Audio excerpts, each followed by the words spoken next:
Soomaalida sida uu berigii hore ugu muuqan jiray iyo sida uu maanta aanu arkayo waa kaaf iyo kala dheeri berigii horeeto waxaan is oran jiray muusiga Soomaalida haddii alaab badan u heshaan oo alaab badan ku tuntaan inta tan aad iyo aad buu uga wanaagsanaan lahaa oo macaanaan lahaa waxana gunti aan soo ogaaday alaab badan haddaan u helo horta inaan waxba ku kordhineen marka hadalkan maanta waxaan jeclahay dadka walaalahayga wax tumaa inay dhigaystaan oo ay ila arkaan halkeenu inta ku leenahay isla markaa waxaan jeclahay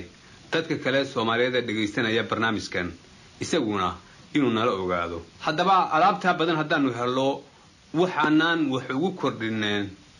aan idin sheego maanta waxa hadii laga dhigo inaanu 10 qof oo Soomaaliyeed wax tumaa aanu 10 alaabood oo kala jaada aanu isula nimaadno oo aanu heelo kaliya ku qaadno waxaan hubaa gidigayo codku siduu yahay oo kaliya ayaanu ku wada qaadanahay 10 alaaboodba marka hugun iyo qeylaan kordhinay maaha meeshii horta macaan iyo dhadhan midna kumaanu kordhineen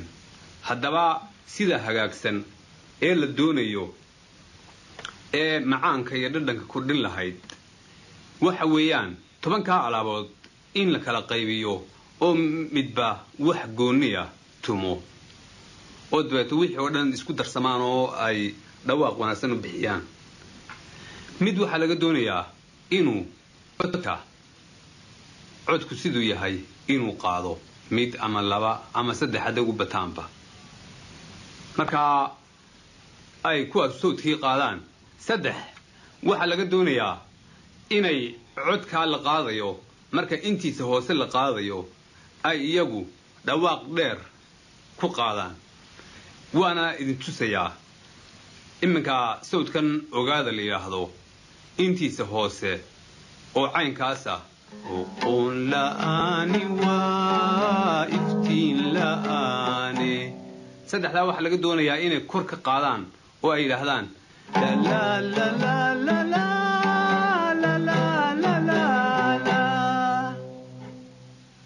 marka intiisa sare la qaadayo oo ah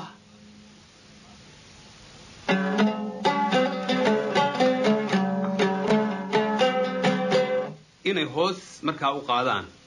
oo waxay u qaadayaan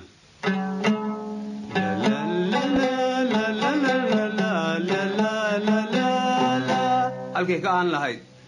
la la la la la la la la la la midna waxa laga doonayaa inuu codka hor ka wareego oo codka inanka qaadaya halkuu ka qaadayo intuu ka yar sareysay intuu kaga soo qabto uu si fudud degdega hoos u dhaafo oo dibadna sare ugu soo noqdo oo misna joojiskii ay isku soo gaaraan